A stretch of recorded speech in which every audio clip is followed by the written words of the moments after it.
2023 September മാസം 13-ാം തീയതി Crimea സെവസ്റ്റോപോളിൽ റഷ്യയ്ക്ക് നേരെ ഉക്രൈൻ വളരെ ഭീകരമായ ഒരു ആക്രമണം നടത്തി. ബ്രിട്ടൻ നിർമ്മിതമായ സ്റ്റോം ഷാഡോ ക്രൂയിസ് മിസൈൽസ് ഉപയോഗിച്ചാണ് അവരിത് ചെയ്തത്. ഈ ഒരു ആക്രമണം എന്നത് ക്രീമിയ റഷ്യ ഒക്കുപൈ ചെയ്തതിനു ശേഷം ക്രീമിയൻ നാവികസേനയുടെ ചരിത്രത്തിലുണ്ടായ വളരെ ഭീകരമായ ആക്രമണമായി ഇത് അറിയപ്പെട്ടു. കാരണം റഷ്യയുടെ കിലോ ക്ലാസ് അറ്റാക്ക് ഇലക്ട്രിക് സബ്മറൈനായ റാസ്റ്റോവ്നാഡോൺ, അതുകൂടാതെ ആംഫിബിയസ് അസോൾട്ട് ഷിപ്പായ മിൻസ്ക്, ഇവ രണ്ടും മുഴുവനായും നശിച്ചു. ഇവ രണ്ടും റഷ്യയുടെ വിലപ്പെട്ട അസറ്റാണ്. ഇതിനെ ഞങ്ങൾ നശിപ്പിച്ചുവെന്ന് വലിയൊരു വിജയമായി ഉക്രൈൻ ഇത് ആഘോഷിച്ചു.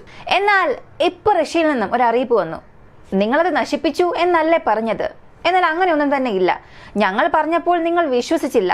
ആ സബ്മറൈൻ എത്രയും പെട്ടെന്ന് അതിന്റെ പ്രവർത്തനത്തിലേക്ക് വരും. അതിന്റെ അറ്റകുറ്റപ്പണികൾ ഏകദേശം 90% വരെ അവസാനിച്ചു. അടുത്തൊരു 10% ജോലികളുണ്ട്.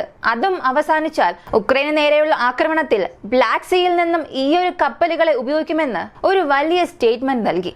മുള്ളിനെ മുള്ളുകൊണ്ട് തന്നെ എടുക്കണമെന്നുള്ള കഥ ഇവിടെ യാഥാർത്ഥ്യമാവുകയാണ്. ഇതിനെക്കുറിച്ചാണ് ഈ വീഡിയോയിലൂടെ നമ്മൾ വ്യക്തമായി കാണാൻ പോകുന്നത്.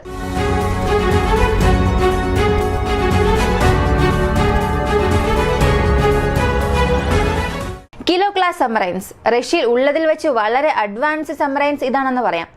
സോവിയറ്റ് കാലം മുതൽ ഇതിന്റെ പദ്ധതികൾ ഉണ്ടെങ്കിലും ഈ പദ്ധതിയിൽ ഒരു അഡ്വാൻസ്ഡ് കിലോ ക്ലാസ് സബ്മറൈൻ രൂപപ്പെട്ടതായിരുന്നു ഈ റോസ്റ്റോവ്നാഡോൺ. ഈ സബ്മറൈനെ സംബന്ധിച്ച് ഡീസലാൽ പവർ ചെയ്യപ്പെട്ട ഒരു അറ്റാക്ക് സബ്മറൈൻ ആണ്. ഇത് ന്യൂക്ലിയർ പവർ സബ്മറൈൻ അല്ല. നമ്മൾ കൺവെൻഷണൽ ഫ്യൂലായി ഉപയോഗിക്കുന്ന ഡീസലാണ് ഇതിൽ എനർജി സോഴ്സായി ഉപയോഗിക്കുന്നത്. ഈ സബ്മറൈനെ സംബന്ധിച്ച് വളരെ പവർഫുൾ ആയ ഒരു സബ്മറൈൻ.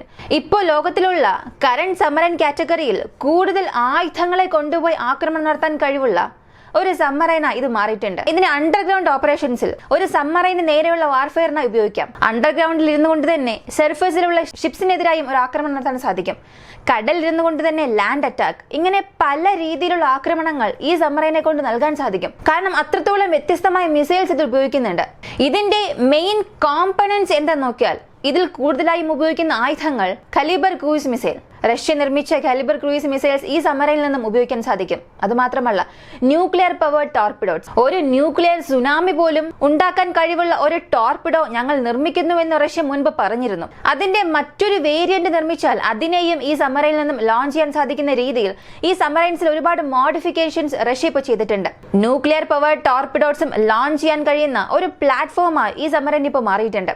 ഇത്രത്തോളം വളരെ ഡെഡ്ലിയസ്റ്റ് സബ്മറൈനെ സെവസ്റ്റോപോളിൽ സർവീസിനായി റഷ്യ നിർത്തിവെച്ചിരുന്നു. ഡ്രൈ ഡോക്ക് ചെയ്ത് വെച്ചിരുന്നു. ഡ്രൈ ഡോക്ക് എന്ന് പറഞ്ഞാൽ സാധാരണ ഈ സബ്മറൈൻസിനെ സർവീസ് ചെയ്യുന്ന സമയത്ത് ചെറിയ എന്തെങ്കിലും പ്രശ്നങ്ങളാണെങ്കിൽ ആ സബ്മറൈൻ വെള്ളത്തിലുള്ളപ്പോൾ തന്നെ അതിനെ സർവീസ് ചെയ്യാൻ തുടങ്ങും.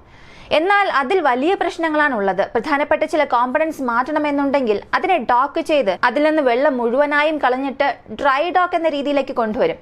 സാധാരണ ഒരു കപ്പലിനെ എങ്ങനെയാണോ ശരിയാക്കുന്നത് ആ ഒരു മെക്കാനിസത്തിൽ കപ്പൽശാലയിൽ വെച്ച് തന്നെ ഇതിനെ ശരിയാക്കും. അതുപോലെ പോയ വർഷം സെപ്റ്റംബർ മാസം ചില അറ്റകുറ്റപ്പണികൾ നടത്താനായി കപ്പൽശാലയിലേക്ക് ഇതിനെ മാറ്റുന്നു. ഇതിന്റെ കൂടെ മിൻസ്ക് എന്ന amphibious assault ship dry dock ചെയ്ത് ക്രീമിയയിലെ കപ്പൽശാലയിൽ സെവസ്റ്റോപോൾ കപ്പൽശാലയിൽ നിർത്തിവെച്ചിരുന്നു. ആ സമയത്ത് ഉക്രൈൻ ബ്രിട്ടൻ നിർമ്മിതമായ സ്റ്റോം ഷാഡോ മിസൈൽസ് ഉപയോഗിച്ച്, അതായത് ഉക്രൈൻ ഇപ്പോൾ ഉള്ളതിൽ വെച്ച് മോസ്റ്റ് വാല്യൂബിൾ അസറ്റ് എന്ന് പറയാം, ഈ ഒരു ക്രൂയിസ് മിസൈൽ ഉപയോഗിച്ച് ഈ സെവസ്റ്റോപോളിന് നേരെ ഒരു വലിയ ആക്രമണം നടത്തി. 7-ൽ കൂടുതൽ മിസൈൽസ് ഡയറക്റ്റ് ആ സ്ഥലത്തേക്ക് വന്ന് വീണു എന്ന് ഉക്രൈന്റെ സോഴ്സസ് പറയുന്നു.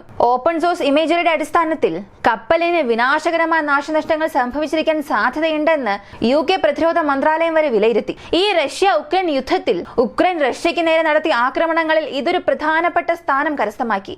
അത്രത്തോളം വിനാശകരമായ ഒരു ആക്രമണമായിരുന്നു അത്. ഒരു സബ്മറൈൻ അറ്റാക്ക് ഷിപ്പ് മുഴുവനായും നശിച്ചു എന്ന് അവർ വലിയൊരു വാദം പുറത്തുവിട്ടു. ഉക്രൈന്റെ മോറൽ ബൂസ്റ്റ് ഇതുവഴി വളരെ അധികമായി. ഇതിനുശേഷം റഷ്യയിൽ നിന്ന് ഒരുപാട് ഇമേജസ് ലീക്കായി. റഷ്യ ആദ്യം പറഞ്ഞത് ഇല്ല, മേജറായി യാതൊരു ഡാമേജസും ഞങ്ങളുടെ കപ്പലിന് ഉണ്ടായിട്ടില്ല. അറ്റാക്ക് ഷിപ്പിന് ചില സിവിയർ ഡാമേജസ് ഉണ്ട്, പക്ഷെ സബ്മറൈനെ മുഴുവനായും നശിപ്പിച്ചിട്ടൊന്നുമില്ല. ചില മൈനർ ഡാമേജസ് ഉണ്ടെന്ന് പറഞ്ഞു. പക്ഷെ അതിന്റെ ഇമേജസ് ഓൺലൈനിൽ ലീക്ക് ആവുന്നു. ഇതിൽ മേജർ ഡാമേജസ് തന്നെ ആ ഒരു ഷിപ്പിനുണ്ടായി. ഒന്നാമത്തേത്, ഈ മിസൈൽ വീണപ്പോഴുണ്ടായ ഇമ്പാക്ട് കാരണം ആ ഒരു ഷിപ്പിന്റെ സൈഡിലുണ്ടായ ഒരു വിള്ളലും പൊട്ടലുകളും ഒരു ദ്വാരവും. ഹല്ലിനടുത്ത് ഡയറക്റ്റ് ആ ഒരു സ്റ്റോം ഷാഡോ മിസൈൽസ് വന്ന് പതിച്ചു. അങ്ങനെ ഉണ്ടായ കുറെ ഡാമേജസ്. ഇങ്ങനെ ആ സബ്മറൈൻ മുഴുവനും ഇറിപ്പയറബിൾ ആയി മാറി. ഇതിനുശേഷം ഈ ഒരു സബ്മറൈൻ സർവീസിൽ വരില്ല എന്ന് ആ ഫോട്ടോസ് കണ്ടിട്ട് പല തിയറീസ് പറയാൻ തുടങ്ങി. സത്യത്തിൽ ആ ഒരു സബ്മറൈൻ അങ്ങനെ ഒരു കണ്ടീഷനിലായിരുന്നു ഉണ്ടായിരുന്നത്. ഇതിനെ ശരിയാക്കാനേ കഴിയില്ല എന്നൊരവസ്ഥ. പക്ഷേ റഷ്യ ഇതിനെ തിരികെ എടുക്കുകയും അതിനെ ശരിയാക്കാനുള്ള പണികളിൽ ഇറങ്ങി. വലിയ രീതിയിലുള്ള അറിയിപ്പുകളൊന്നും അതിനുശേഷം പുറത്തു വന്നില്ല. ഉക്രൈൻ പറഞ്ഞത് വെച്ച് ലാൻഡിംഗ് ഷിപ്പ്, ഒരു സബ്മറൈൻ ഈ ഒരു ആക്രമണത്തിലൂടെ മുഴുവനായും നശിച്ചു. ഇതിലും വലിയ ആക്രമണം ഞങ്ങളെ കൊണ്ട് നടത്താൻ കഴിയില്ല എന്ന് പറഞ്ഞ് ഉക്രൈൻ അവരുടെ വാദം അവിടെ അവസാനിപ്പിച്ചു. ഇതിനെക്കുറിച്ചുള്ള വാർത്തകളും പിന്നീട് വലുതായൊന്നും പുറത്തു വന്നില്ല. റഷ്യയിൽ നിന്നും അവസാനമായി വന്ന വാർത്തയനുസരിച്ച് ഈ ഷിപ്പ് ഞങ്ങൾ റിപ്പയർ ചെയ്യുകയാണ് എന്ന് മാത്രം. പിന്നീട് ആ ഷിപ്പിന് എന്ത് സംഭവിച്ചു എന്നുള്ള വിവരങ്ങളൊന്നും വരാത്തതുകൊണ്ട് ഒരുപാട് പേർ ചിന്തിച്ചത് ഉക്രൈൻ പറഞ്ഞത് ശരിയായിരിക്കാം. റഷ്യയുടെ സബ്മറൈൻസിന് ഉക്രൈൻ നശിപ്പിച്ചു, അതിനെ ഒന്നും ചെയ്യാൻ സാധിക്കില്ല. റഷ്യയുടെ ബ്ലാക്ക് സീ ഫ്ലീറ്റിന് ഇതിനുശേഷം നല്ല കാലമേ അല്ല. റഷ്യൻ ഫ്ലീറ്റ് പതിയെ പതിയെ നശിക്കാൻ പോകുന്നുവെന്ന് പലരും പല തിയറീസ് പറയാൻ തുടങ്ങി. പക്ഷെ ഇപ്പോ പെട്ടെന്ന് ഒരുപാട് ദിവസം കഴിഞ്ഞ് ഒരു വിവരം പുറത്തു വന്നു. അതും റഷ്യയുടെ ഭാഗത്തുനിന്ന് പറഞ്ഞു. നിങ്ങൾ ആ കപ്പലിനെ കുറിച്ച് ചോദിച്ചിരുന്നു അല്ലേ? അത് നശിച്ചു എന്നൊക്കെയാണല്ലോ നിങ്ങൾ പറഞ്ഞത്. പക്ഷെ അങ്ങനെ ഒന്നുമില്ല, നശിച്ചിട്ടേ ഇല്ല. ആ കപ്പൽ എത്രയും പെട്ടെന്ന് സർവീസിൽ വരും. ഡ്രൈ ഡോക്ക് ചെയ്ത് അതിന് എന്തൊക്കെ സർവീസാണോ ആവശ്യം അതെല്ലാം ഞങ്ങൾ ചെയ്തിട്ടുണ്ട്. അടുത്ത ഘട്ടമായി അത് വെള്ളത്തിലായിരിക്കുമ്പോൾ അതിന് എന്തൊക്കെ സർവീസാണോ ചെയ്യേണ്ടത് അതെല്ലാം ചെയ്യാൻ ഞങ്ങൾ തുടങ്ങിയിട്ടുണ്ട്. 90% ആ കപ്പൽ തയ്യാറായി കഴിഞ്ഞു. എത്രയും പെട്ടെന്ന് അത് പ്രവർത്തനത്തിലേക്ക് ഇറങ്ങുമെന്ന് ഒരു അറിയിപ്പ് നൽകി. ഇതൊരു വലിയ വാർത്തയാണ്.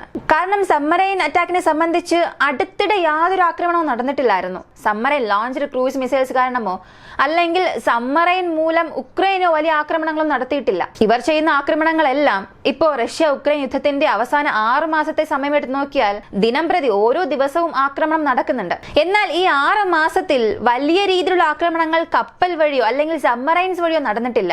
കാരണം ഇങ്ങനെ ചില നഷ്ടങ്ങൾ ബ്ലാക്ക് സീ ഫ്ലീറ്റിൽ ഉണ്ടായതുകൊണ്ട് കപ്പലുകളെ അവിടെ അയക്കുന്നതിനും അതിന്റെ റൊട്ടേഷൻ ബേസ് നടത്തുന്നതിനും റഷ്യക്ക് വലിയ പ്രശ്നങ്ങൾ ഉണ്ടായിരുന്നു. ഇപ്പോ ഈ കപ്പൽ വീണ്ടും പ്രവർത്തനത്തിൽ ഇറങ്ങിയാൽ അടുത്ത ഘട്ട ആക്രമണത്തിനായി റഷ്യ ഇറങ്ങും. ഈ യുദ്ധത്തിന്റെ ആരംഭഘട്ടത്തിൽ എങ്ങനെയാണോ സബ്മറൈൻസ്, സർഫസ് ഷിപ്പ് എല്ലാം ചേർത്ത് വെച്ച് ഒരു കോർഡിനേറ്റഡ് അറ്റാക്ക് ബ്ലാക്ക് സീ ഭാഗത്തു നിന്നും റഷ്യ ചെയ്തത്, അതുപോലെ വീണ്ടും ഒരു ആക്രമണം നടത്താനുള്ള എല്ലാ സാധ്യതകളും വന്നിട്ടുണ്ട്. അതിനാൽ ഈ ഒരു സബ്മറൈൻ വീണ്ടും സർവീസിൽ വന്നാൽ മുള്ളിനെ മുള്ളുകൊണ്ടെടുക്കണമെന്നുള്ള ആ ഒരു രീതി വീണ്ടും റഷ്യ തുടങ്ങി വെക്കും. ഇനി 10% അവസാനിക്കാൻ എത്ര ദിവസം എടുക്കും, എത്ര ദിവസത്തിൽ ഈ ഒരു കപ്പൽ സർവീസിൽ വരുമെന്നുള്ള കറക്റ്റ് സമയം റഷ്യ പറഞ്ഞില്ലെങ്കിലും ആ ഇമേജസ് കാണുമ്പോൾ നമുക്ക് മനസ്സിലാക്കാൻ സാധിക്കും. മേജർ പ്രശ്നങ്ങളെല്ലാം അവസാനിച്ച് ചില ഇന്റേണൽ പ്രശ്നങ്ങൾ കാരണം മാത്രമാണ് ഇപ്പോൾ ടോക്ക് ചെയ്തിട്ടുള്ളത്. ആ ചിത്രത്തിലൂടെ അത് കാണുമ്പോൾ മനസ്സിലാകും. ഇതിലൂടെ ഇങ്ങനെയുള്ള യുദ്ധങ്ങൾ നടക്കുമ്പോൾ ഒരു കപ്പലിനെ നശിപ്പിക്കുക അല്ലെങ്കിൽ ഒരു നാട്ടിലെ വാല്യൂബിൾ അസറ്റിനെ നശിപ്പിക്കുകയാണെങ്കിൽ അതിനെ വീണ്ടും സർവീസിലെടുക്കാൻ ഒരുപാട് കാലതാമസം ഉണ്ടാകും. അതിനിടയിൽ അവർക്ക് ചെയ്യേണ്ട ആക്രമണങ്ങളുടെ എണ്ണവും കുറയും. ഇത് വളരെ വ്യക്തമായി ഒരു സംഭവം കാണിച്ചു തരുന്നുണ്ട്. കാരണം 1 വർഷമായിട്ടുണ്ട്. അടുത്ത 1-2 മാസം കൂടെ ആകുമ്പോൾ ഈ ഒരു കപ്പലിനെ നശിപ്പിച്ചിട്ട് ഡാമേജസ് കൊടുത്തിട്ട് 1 വർഷമായി. അങ്ങനെയാണെങ്കിൽ ഇത്രത്തോളം വിനാശകരമായ നാശം സംഭവിച്ചു. അത് ശരിയാക്കി എടുക്കാൻ തന്നെ 1 വർഷം എടുത്തു. ഇതുപോലുള്ള സബ്മറൈൻ ഫ്ലീറ്റ് നമ്മുടെ പക്കലുമുണ്ട്. ഇതുപോലൊരു ആക്രമണം ചൈനയും നമുക്ക് നേരെ ചെയ്യും. അതുപോലെ നമുക്കും ചൈനയുടെ കപ്പലുകളെ നശിപ്പിക്കാൻ സാധിക്കും. അതിനാൽ ഇങ്ങനെ നടക്കുന്ന യുദ്ധങ്ങൾ ഇന്ത്യക്ക് വലിയൊരു പാഠമായി മാറുകയാണ്. അതുപോലെ ഈ ക്രൂയിസ് മിസൈൽസ്, കപ്പലിന് നേരെ ആക്രമണം നടത്തുന്ന മിസൈൽസ്, അവയുടെ ഗുണങ്ങളും ഇവിടെ വ്യക്തമാകുന്നുണ്ട്. ഇവിടെ ഉപയോഗിച്ച Storm Shadow cruise missiles air launcher cruise missile ആണ്. എന്നാൽ അതേസമയം തറവഴിയോ അല്ലെങ്കിൽ ബ്രഹ്മോസ് പോലെ ആന്റി ഷിപ്പ് മിസൈൽസിന്റെ ഗുണങ്ങളും അതിന്റെ പ്രാധാന്യവും ഇങ്ങനെയുള്ള ചില സംഭവങ്ങൾ വഴി നമുക്ക് വ്യക്തമാക്കി തരുന്നുണ്ട്. ഈ ഒരു വീഡിയോയെ കുറിച്ചുള്ള നിങ്ങളുടെ അഭിപ്രായം എന്താണ്? പ്രധാനമായും ഏത് സബ്മറൈനാണ് ഉക്രൈൻ നശിപ്പിച്ചത് അതേ സബ്മറൈൻ റഷ്യ ഇപ്പോൾ കളമിറക്കാൻ പോവുകയാണ്. ഇതിനെക്കുറിച്ച് നിങ്ങൾ എന്ത് കരുതുന്നു? നമ്മുടെ ഇന്ത്യക്കും ചൈനയ്ക്കും ഒരു പ്രശ്നം വന്നാൽ ബ്രഹ്മോസിന്റെ ജോലി അവിടെ എന്തായിരിക്കും? ഇതിനെക്കുറിച്ച് നിങ്ങളുടെ അഭിപ്രായം കമന്റിൽ പറയുക. വീഡിയോ ഇഷ്ടമായ ലൈക്ക് ചെയ്യുക, ഷെയർ ചെയ്യുക. നമ്മുടെ ചാനൽ ആദ്യമായി കാണുന്നവരാണെങ്കിൽ മറക്കാതെ സബ്സ്ക്രൈബ് ചെയ്ത് സപ്പോർട്ട് ചെയ്യുക. മറ്റൊരു വീഡിയോയുമായി വീണ്ടും കാണാം.